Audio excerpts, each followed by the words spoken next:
নমস্কার বন্ধুরা, পারুস কিচেনে একটা নতুন রেসিপিতে আপনাদের স্বাগত জানাই। রোজ একঘেয়ে পটলের তরকারি খেতে ভালো লাগছে না, তাই একটু আজকে অন্যরকম করে একটা পটলের তরকারি রান্না করব। হচ্ছে দই পটল। আসুন তাহলে দই পটলটা কীভাবে বানাই দেখতে থাকুন।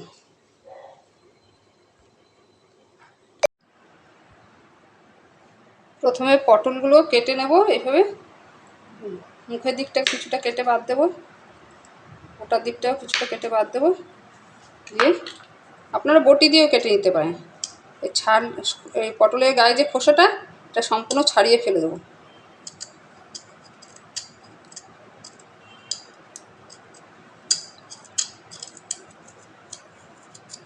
এরকম করে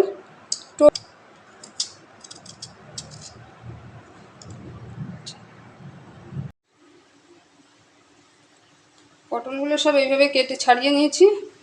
অল্প একটু সামান্য সামান্য খোসা আছে। এবার এরকম কেটে নিতে হবে। একদিকে এইভাবে কাটতে হবে, ঠিক এটা এরকম ঘুরিয়ে উল্টো দিকে আবার এইভাবে কাটতে হবে। দেখিয়ে দিচ্ছি কেটে, তাহলে খুলে বেরিয়ে আসবে না আর কি। একদিকেই এরকম কাটলাম তো, আবার এই পাশটা ঠিক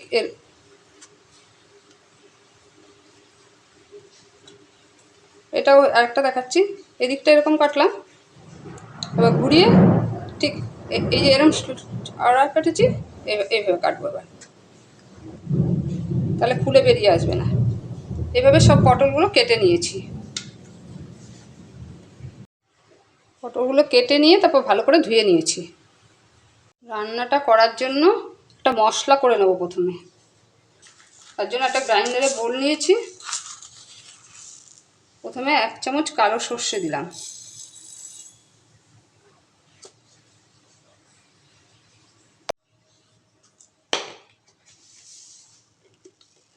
এক চামচ পোস্ত দিলাম,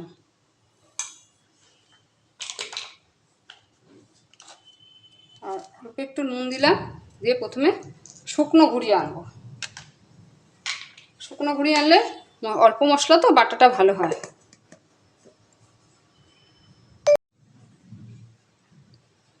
সর্ষে পোস্তটা এরকম ঘুরিয়ে নিয়ে এসেছি শুকনো। এবার এর মধ্যে এই 4টে কাঁচা লঙ্কা দেবো। আপনারা আপনাদের স্বাদ মতো লঙ্কা দেবেন, যেরকম খেতে চান ঝাল সেরকমই দেবেন।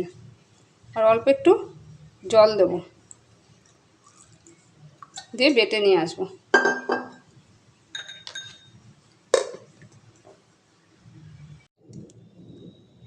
এবার আরেকটা মিশ্রণ তৈরি করে নেব। এতটা পরিমাণ টক দই নিয়েছি,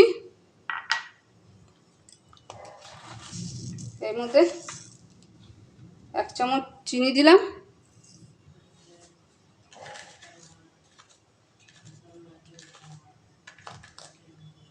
এতটা পরিমাণ নুন দিলাম,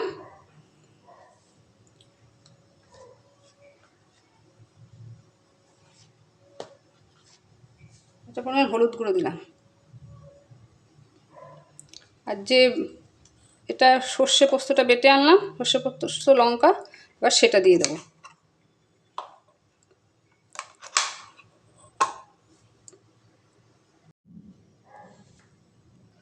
বাটাটা সর্ষে পোস্তটা সবটা দিয়ে দিয়েছি।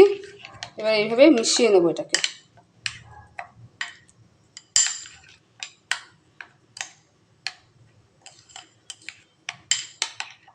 মিশিয়ে রেখে দেবো।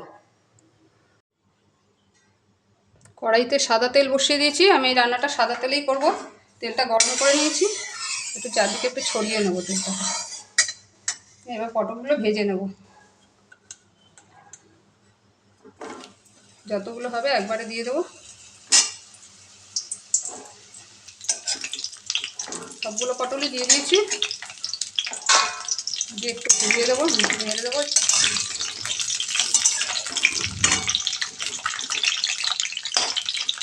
দিয়ে মিডিয়াম আঁচে দিয়ে ঢাকা দিয়ে ভাজবো।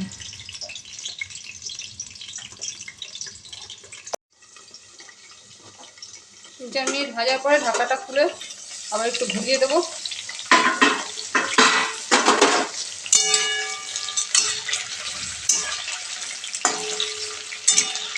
এরকম ঘুরিয়ে ফিরিয়ে ভাজতে হবে, সব দিকটা লাল লাল করে ভেজে নিতে হবে।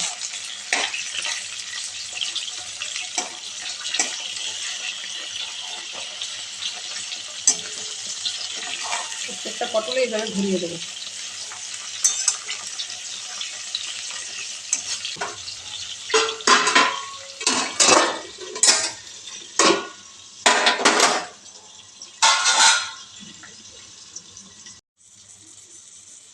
পটলগুলো ঘুরিয়ে ফিরিয়ে এরকম লাল লাল করে ভেজে নিয়েছি, এবার তুলে নেব পটলগুলোকে।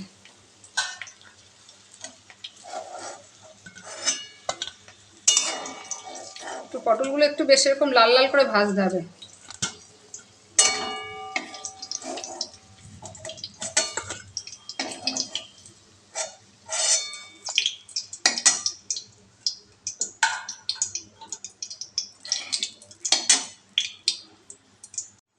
পটলগুলো তুলে নেওয়ার পরে কড়াইয়ে এতটা পরিমাণ তেল আছে, এই তেলের মধ্যে আমি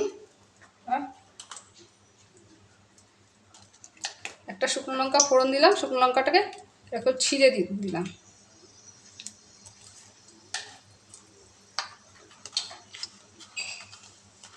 আর দিলাম এই ছোটো চামচের কটা চামচ কালো জিরে। ফোড়নটাকে একটু ভাজা হতে দেবো, এক দু মিনিট মতো ভাজা হতে দেবো। এবার ফোড়নগুলো ভাজা হয়ে গেছে। এবার যে মশলা তৈরি করে রেখেছিলাম সেটা এবার আমি তেলের মধ্যে দিয়ে দেবো।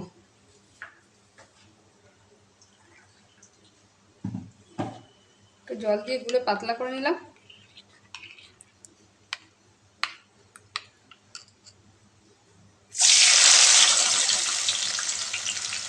ওটা তেলের মধ্যে দিয়ে দিলাম।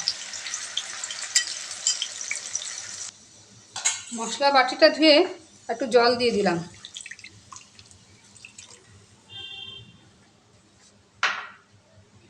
দিয়ে একটু 2-3 মিনিট ফুটতে দেবো। এর মধ্যে একটু নুন দেবো।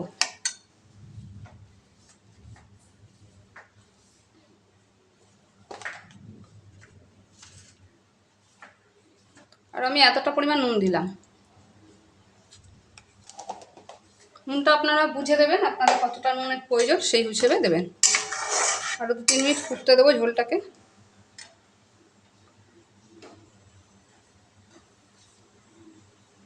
ঝোলটা মিডিয়াম আঁচে দিয়ে ঝোলটা 3-4 মিনিট ফুটিয়ে নিয়েছি। এবার পটলগুলো এর মধ্যে দিয়ে দেবো।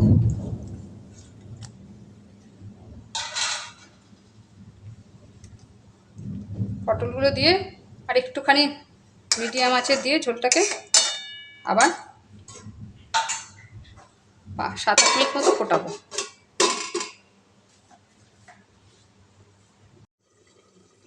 প্রায় 8 মিনিট মতো ফুটিয়ে নিয়েছি ঝোলটাকে। এবার ঢাকাটা খুলবো।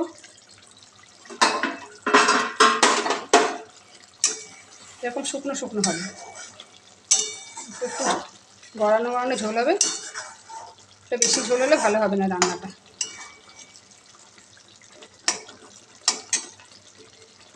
রান্নাটা হয়ে গেছে, পটলগুলোও সেদ্ধ হয়ে গেছে। দেখুন পটলগুলো পুরো সেদ্ধ হয়ে গেছে। এবার এর উপরে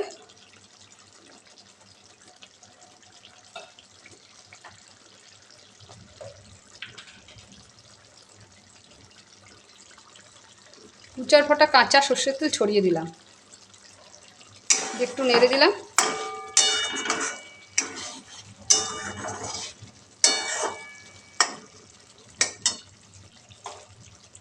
আর কতগুলো ফ্রেশ ধনেপাতা ছড়িয়ে দিলাম।